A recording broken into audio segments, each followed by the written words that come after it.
AITA for ending my engagement and calling my fiancé and his mom losers after he tried to move his whole family into our new home. I 40F am coming to you because I feel like I need some perspective on a pretty huge decision I made. And honestly, I don't know if I handled things the right way. So, let's set the scene. I'm in my 40s, at the peak of my career. I've worked my butt off for years to get where I am, and I'm finally starting to see the fruits of all my hard work. Think sweat, tears, late nights, personal sacrifices, you name it. I've got a great job, some big clients, and a whole lot of momentum right now. All of that has set me up to take the next step, which is moving closer to my family, slowing down just a little, and making sure I have more time for myself and my kids. Sounds great, right? Well, enter Jason, 39M, my now ex-fiancé. We've been together for a while, and to be honest, I've been on the fence about our relationship for a long time. But like many people in long-term relationships, I kept giving him chances, kept hoping things would improve, and kept making excuses for him. But deep down, I think I knew it wasn't working. Jason's family, well, how do I put this nicely? They're kind of a mess. His parents had a long, drawn-out, nasty divorce, and all of their kids got caught up in the fallout. It's like they've never fully recovered, and as harsh as this sounds, I can't help but think of them all as, well, losers. Jason's sister got a cosmetology certificate but refuses to work because she insists on being a stay-at-home mom, which would be fine if she was with a partner, but she's not. She's always angry at her ex about child support, and that's pretty much her entire personality now. Jason's brothers are both musicians who can't seem to hold down a real job because they're too busy chasing dreams that don't pay the bills. One of them even sent his baby mama back to her parents as soon as she got pregnant. As for Jason, we've had a lot of ups and downs. Early on in our relationship, he couldn't hold a job for more than a few months. He's always complaining, always looking for the next thing to fix his life, but he never actually follows through with anything. And when my career started taking off, it felt like every single step forward I made, he tried to drag me into something involving his family. Like every single time, whether it was trying to get his mom a food stand in a project I was working on or asking me to hire his brothers through my business contacts, it was constant. And here's the kicker. He never once asked if I could help MY family. It's always about his family and how he can plug them into MY successes. Fast forward to last year's holiday season.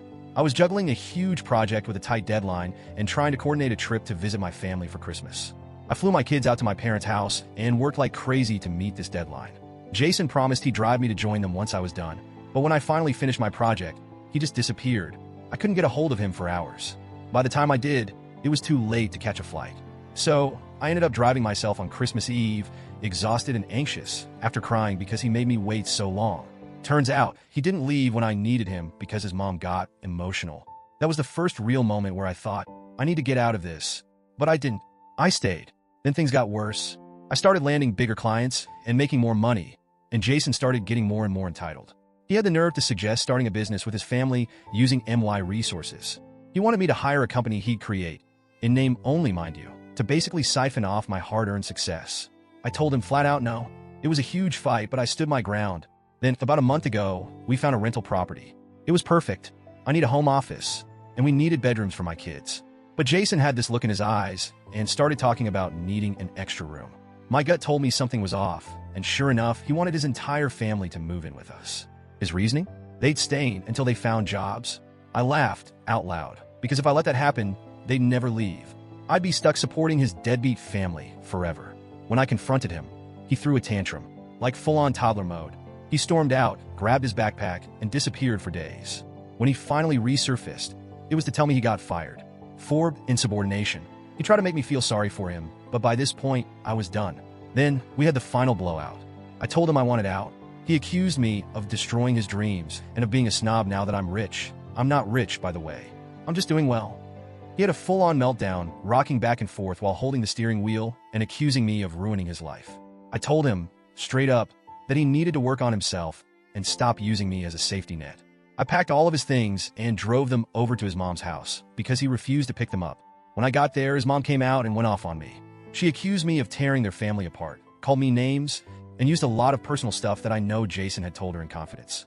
I was so mad, I snapped. I called her and all of her kids losers. Now Jason won't remove his car or his gym equipment from my garage because I disrespected his mom. He's been sending me texts about couples therapy, but I want nothing to do with it. I'm done. So Reddit. Am I the A*** hole for finally ending things and calling him and his family losers after they try to guilt me into supporting them?